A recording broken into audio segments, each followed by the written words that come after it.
Opposition will not survive. I speak for Iraq. Loyalty is not a choice. There's no place he can't reach. Power here doesn't end at the palace.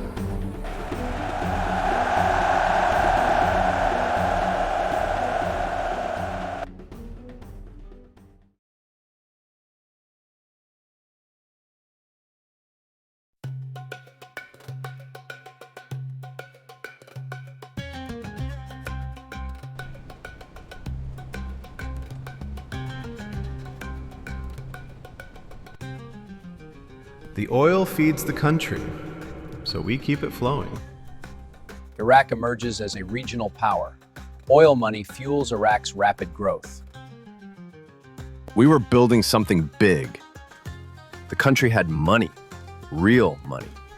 It felt stable, predictable, like the future was already planned, as long as you stayed inside the lines.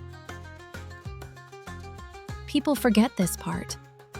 Education was free. Hospitals worked, women studied, worked. For many of us, life was normal. You just learned what not to discuss. Order matters. Disorder is expensive. The system rewarded loyalty, jobs, housing, status. Obedience wasn't fear, it was opportunity. It didn't work for everyone. Some of us lived outside that promise. For us, existence was negotiated every day. Back then, Iraq gave us a good life. Real jobs, real salaries. You could plan a future. The oil paid for everything. Hospitals, schools, roads. We felt proud building something that big. But it didn't work for everyone. And everyone knew that. The state was organized. Everything had a process, a form, a signature. But there was always something else, an invisible rule. You learned where not to go. If you stayed inside the lines, life was predictable. Iraq continues to rank among the world's top oil producers. The state controls every sector. Dissent is not tolerated. From far away, the country looked strong. Up close, you understood something else. Stability had borders. For us, survival wasn't about comfort. It was about not drawing attention. People think control comes from orders. It doesn't. It comes from expectation. You learn what's acceptable long before anyone tells you. That's how the system saves effort. At home, you learned new habits. Not because someone asked you to, but because silence felt safer. You didn't know who was listening, so you assumed someone always was. The state sees everything, and it remembers.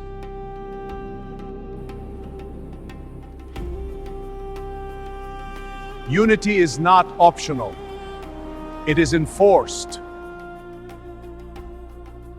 We didn't argue about politics. We argued about routes, which roads were safer, which villages to avoid. You planned your life around absence, places you wouldn't be seen, names you wouldn't mention.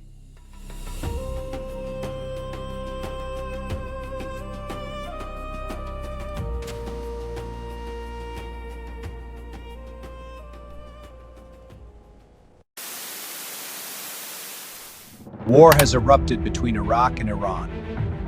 The conflict follows years of border disputes and regional power tensions. Both nations are mobilizing millions. This could become one of the region's largest wars.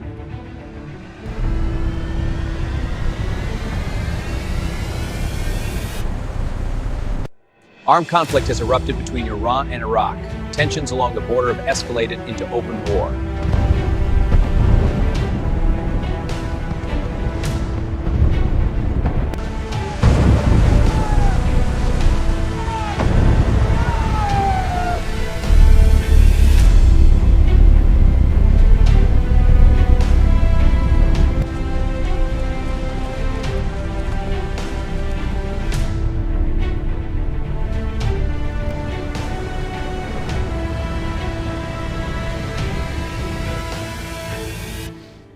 They said it wouldn't last. This nation will not bend. We will endure this war.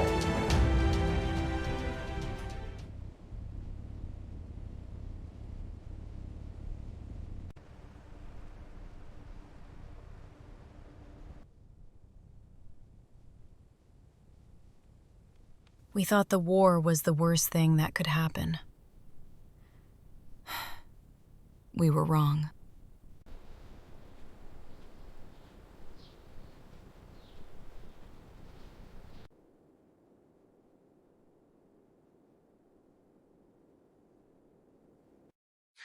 They didn't need to tell us anything. After that day, we understood exactly how far it could go.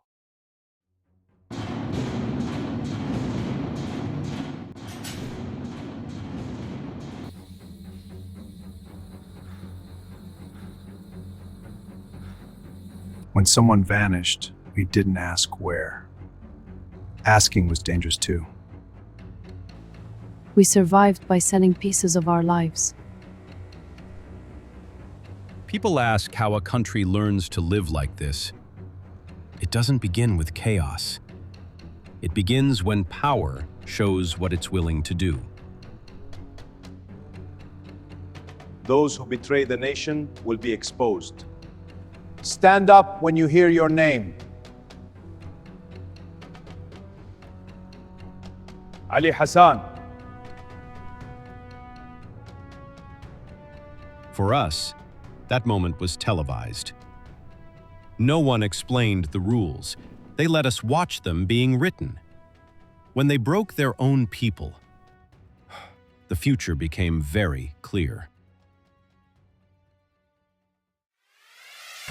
U.S. forces have entered Iraq. Baghdad is now under coalition control. The city is under control. The regime has collapsed. But Saddam Hussein is still at large.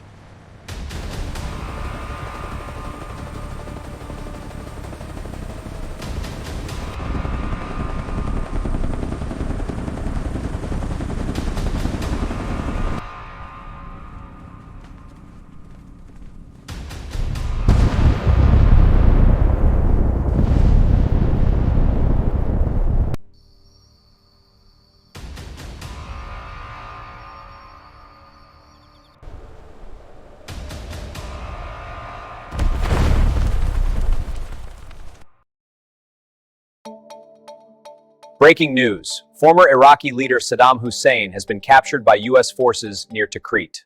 For many Iraqis, this moment brings relief, but also uncertainty about what comes next.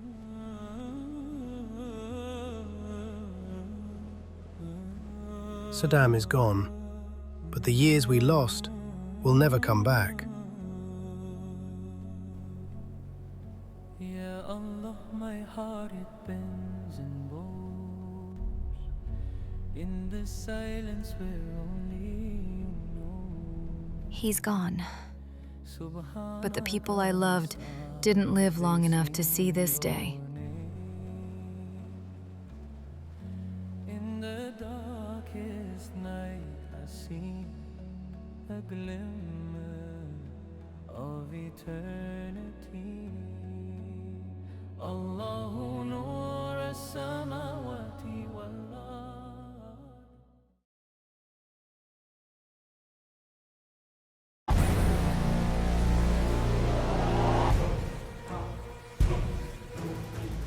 The individual exists only through the state.